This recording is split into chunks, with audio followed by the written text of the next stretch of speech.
Obrigado, professora Vera. Eu vou passar imediatamente, né, já para o nosso próximo expositor, nosso querido César Magalhães, que é membro da Associação Brasileira de Deficientes Visuais, a BDV.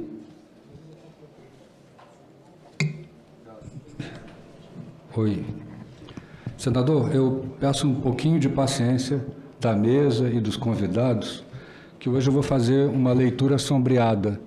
E é um processo, uma técnica que eu estou aprendendo há cerca de 15 dias. Então, talvez ultrapasse um pouquinho o tempo, bem pouquinho, porque eu treinei. E é uma forma semelhante a uma tradução simultânea. Eu vou estar ouvindo o meu texto de minha autoria, enquanto leio para vocês. Boa tarde a todos.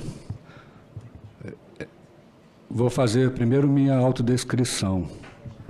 Falando aqui primeiro fora do microfone para os meus colegas. Sou um homem branco de 59 anos de idade, cabelos grisalhos. Sou uma pessoa com deficiência e tenho baixa visão. Minha formação é de arte educador, mas minha fala aqui será do ponto de vista de uma pessoa com deficiência e de um ex-aluno de uma escola especializada. Farei uma breve contextualização antes de entrar nesse tema aqui da comissão. Tenho deficiência visual há 30 anos. Praticamente metade deste tempo eu não sabia o que realmente era ser uma pessoa com deficiência e do verdadeiro conceito de deficiência. Então vou dividir esses 30 anos em 2 períodos. Os primeiros 14 anos de deficiência e os anos subsequentes. Este primeiro período, eu tinha 28 anos quando surgiu minha deficiência. Comecei a bater o carro, já não conseguia ler direito, e isso progrediu rapidamente, e logo nem conseguia ler mais manchetes de jornal. E na faculdade já não conseguia mais ler ou escrever qualquer coisa. Eu era um inválido, o cara que não podia dirigir, que não podia trabalhar, que teve que abandonar a faculdade, porque não podia ler nem escrever. Eu era um artista que já não podia mais desenhar nem pintar. Meu cotidiano era ficar em casa. Então vamos ao segundo período desses anos de deficiência. Até que 14 anos depois, fiquei sabendo que existia uma escola para pessoas como eu, o CEDV, Centro de Ensino Especial de Deficientes Visuais, uma escola pública de Brasília. Meu computador parou de falar, gente. Ali eu aprendi muitas coisas, aprendi a ler por áudio, aprendi a ler com a lupa, aprendi a digitação e os meus primeiros passos no uso de um computador, ainda com 2 Vox. Aprendi a usar a bengala e as técnicas de orientação e mobilidade. E ainda dei a sorte de, com uma professora voluntária, aprender uma técnica de escultura em argila, adaptada para pessoas cegas. No ano seguinte, já estava de volta à faculdade. Isso foi 6 meses depois. Também me tornei presidente da ABDV, Associação Brasileira de Deficientes Visuais, a entidade que represento aqui hoje.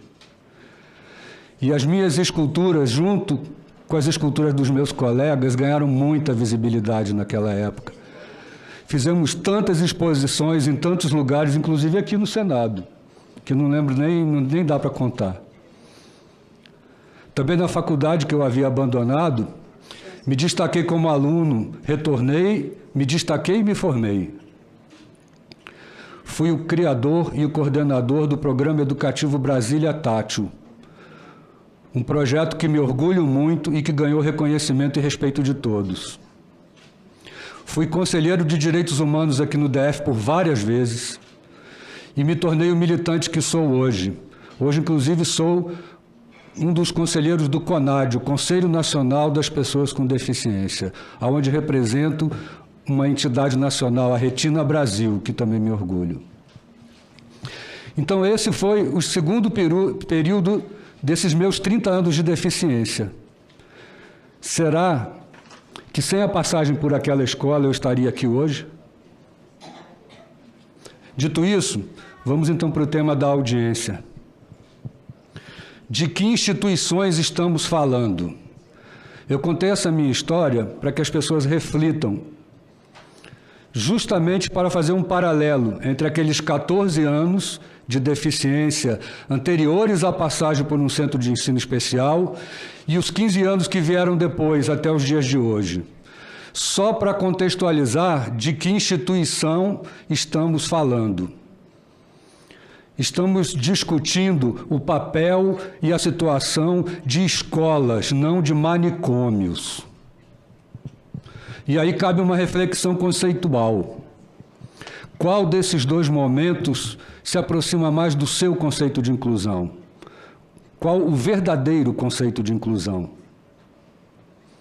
Vejo no meio acadêmico pessoas atacando muito essas escolas, atribuindo muitos estereótipos de serem espaços de segregação, espaços de exclusão, e normalmente são pessoas que nunca visitaram uma escola especializada, que não convivem conosco e que nunca nos ouviram a respeito desse tema. Por isso vou frisar novamente, estamos falando de escolas e não de manicômios. E sinto muito para aqueles que esperavam de mim uma história diferente, uma história de segregação, mas não dá para mudar a minha história. E a convivência com meus pares é outro absurdo que ouço. Ouço que a gente precisa conviver com outras pessoas. As pessoas sem deficiência, reduzindo a discussão da educação especial e inclusiva ao simples direito de frequentar as mesmas escolas dos demais. Primeiro, como se nós não estivéssemos convivendo com as outras pessoas, ou como se conviver entre nós fosse prejudicial para nós. Eu falei de dois momentos da minha deficiência. Em ambos, eu convivi com as outras pessoas. Eu não estava em outro planeta. A convivência não se resume aos espaços das escolas. Convivemos com todos, em todos os lugares e inclusive nas escolas. E a minha convivência com meus colegas de deficiência foi imprescindível para o meu aprendizado e para quem eu sou hoje. Passei a ter uma melhor compreensão do que é ser uma pessoa com deficiência e de quem eu sou hoje. Minhas limitações, mas também as minhas possibilidades. Minha autoimagem, minha autoaceitação, tudo tem a ver com isso.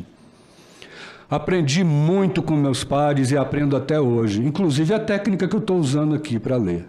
Aprendi com a Sara Bentes, a quem eu mando um abraço e agradeço. Quem me socorre no meu celular, no meu computador, são pessoas cegas como eu. Quem diz que a convivência entre nós é prejudicial, ou vê isso como uma convivência menor, não sabe do que está falando. Isso apenas revela o seu preconceito. Esses estereótipos são a própria manifestação de preconceito, inclusive. A luta pela inclusão e a nossa luta pela educação inclusiva não é apenas pelo direito de frequentar os mesmos espaços das escolas. Esse é um dos direitos que lutamos muito para conquistar como direito e não abrimos mão. E que, inclusive, não se limita aos espaços das escolas, mas a todos os ambientes sociais. E não estamos trocando um direito pelo outro.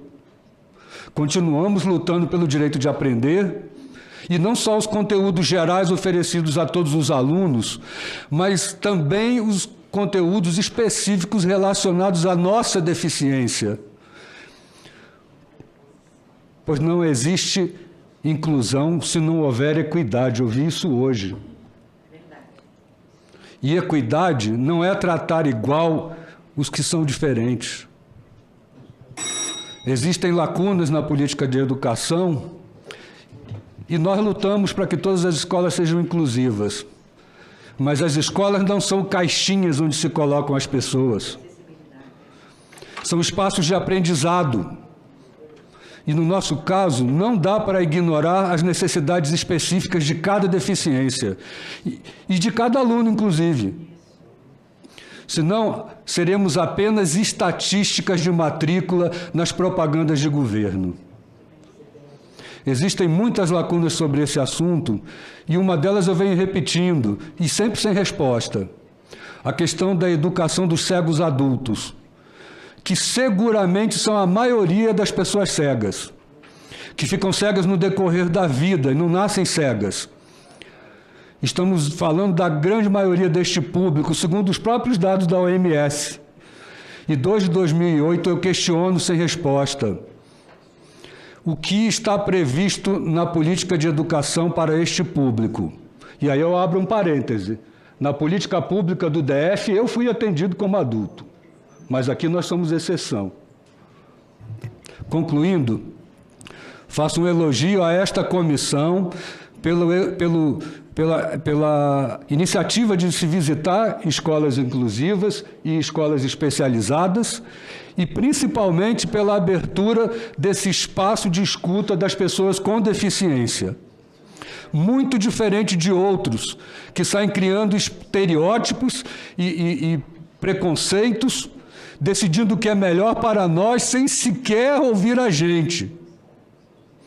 Então, gostaria de agradecer aos senadores, e em especial ao senador Exalci, por entender o verdadeiro significado do nada sobre nós sem nós. Obrigado.